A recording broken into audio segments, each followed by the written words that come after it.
Hi everyone, I am Ravneet. Welcome. This is my first video, and if you're new, welcome. If you're seeing me, if you've seen me before in the shots, welcome back. I just felt I needed more space to talk about the things that I love, and so I'm starting this series that's been very close to my heart since I was a child, and I am so grateful to be able to share this space with you all. And this is a beginning of a series where I'll be sharing thoughts on a lot of different things, like healing, self-awareness, deep reflections. I'll be combining the wisdom of Gurbani. Gurbani is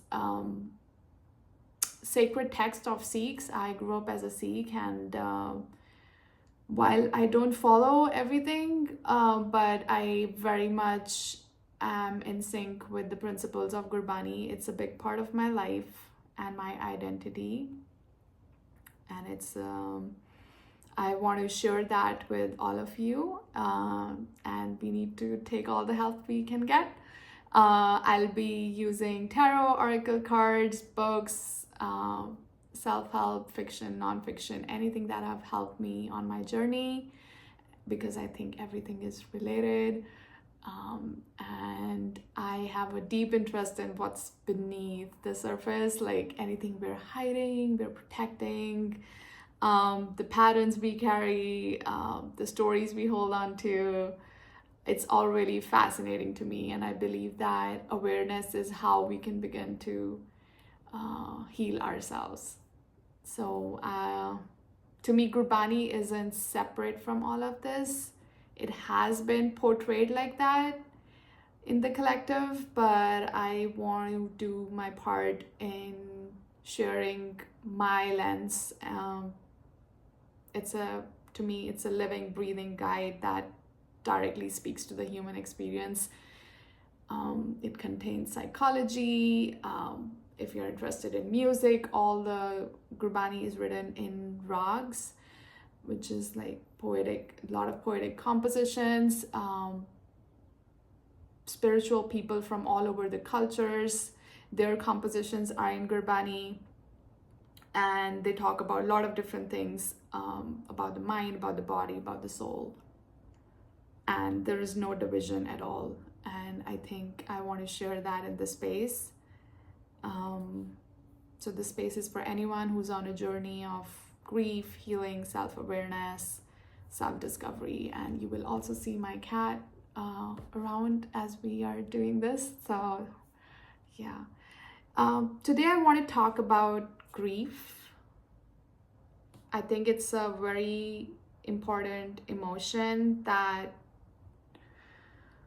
somehow I feel we need to give it more space. To me, grief is a part and parcel of our lives, cycles, our seasons. Everything is changing all the time, and for us humans, we lose people, relationships, jobs, homes, our identities, we change. We lose our childhood, then we move to adolescence, and then so we are always in a cycle of change, and grief is very much part of all of us. So grief is not a weakness, it's very much our biological response to loss. When we experience loss, or things that we love, our brain generates stress hormones called cortisol. And the reaction to that is our bodies might feel tired, we might feel numb, foggy, we might not be able to sleep at night. And it's because our brain is trying to protect us. And I think we need to learn the language of our bodies and our minds. Our minds might get louder because it's trying to tell us, our emotional bodies, it's reading our emotional bodies, hey, this is happening. But if we don't know how to read the signs, it can be difficult to navigate grief. So but also remember that healing is part of how we are built. We are much stronger than we think. So here I want to show this image while I'm talking so you guys can see what you're drawn to in this image. Healing is part of how we are built. The brain is flexible. Over time, it learns to adapt. And it is called neuroplasticity. And that process of adapting, of learning to live with the loss, that's what we call acceptance. So acceptance came. So I thought that was interesting because acceptance does not mean forgetting. No, we are not bypassing. We start from here. We feel it all of this. We feel it all. We give space to it. And we might not ever forget, but we learn how to live with it.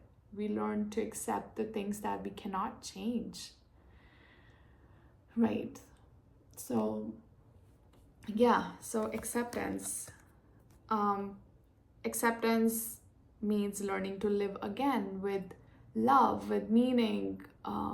We become courageous enough to live and love in the presence of pain, because remember, like, what we lost, we will never get that again. That never happens. The form might change, but you will never get what you have lost. Never. That's just how it is. And acceptance is how we move on. And that brings me to something that I got from Gurbani. I picked up a line from Gurbani which says, Bande, Bandagi, Ikhtiyar. Bande, being, human being, anything with life force, which is also animals, but only humans, we think and we can make decisions, choices, different choices. So human being. Bandagi is meditation, service. It can also be reflection. Ikhtiyar, adopt. So, oh human, choose bandagi, choose devotion. And why would we want to do that? Because practically, from going from grief to acceptance, we need tools. So that's our tool. Bandagi is our tool. We try to be of service to others in the best possible way we can, by lending a helpful hand, by getting outside of ourselves. It releases, sorry, I made some notes. It said, so yeah, it boosts dopamine. So when we are of service to others, it calms the emotional centers in the brain, and we can relate that to our everyday lives, where we are going through something and someone comes to us, and we just listen to them, and we are there for them, and we might make tea for them or something, just trying to be there for them, and that gets us out of that emotional centers, right? And it calms us down. It calms us down and grounds us back. Going for a walk, exercising, or in any way, I don't feel that service is only for other people. It's also for us. How can we take care of ourselves, eat healthier, don't eat junk food, which is actually gonna make things worse. We eat healthier. Of course, we can have our pizzas, that makes us happy too sometimes, but like choosing making decisions that actually help us, can help us get from here to here. Sorry about the clear. So surrendering actually reduces internal conflict, right? Because we become calmer, we become peaceful. There's no constant battle that things should be a different way. Acceptance actually help us. come back to the present, that yes, we can handle it, we got it. And never be afraid to ask for help. That's also to be of service. Service, again, is not just for others, it's also us. What do we need? Ask for help from the right kind of people, of course.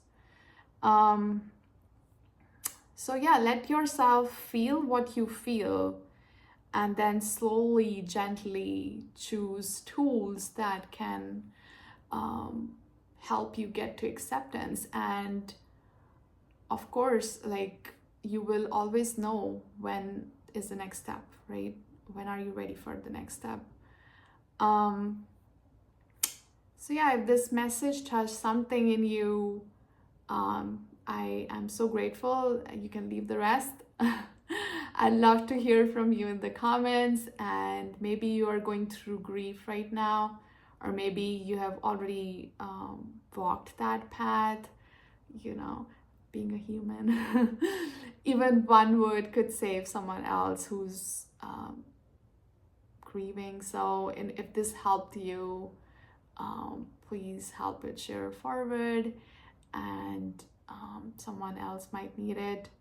And we are just getting started, and I'm so excited to talk about our unravelings here in this space. And thank you so much for being here, and I'll see you again next time. Take care.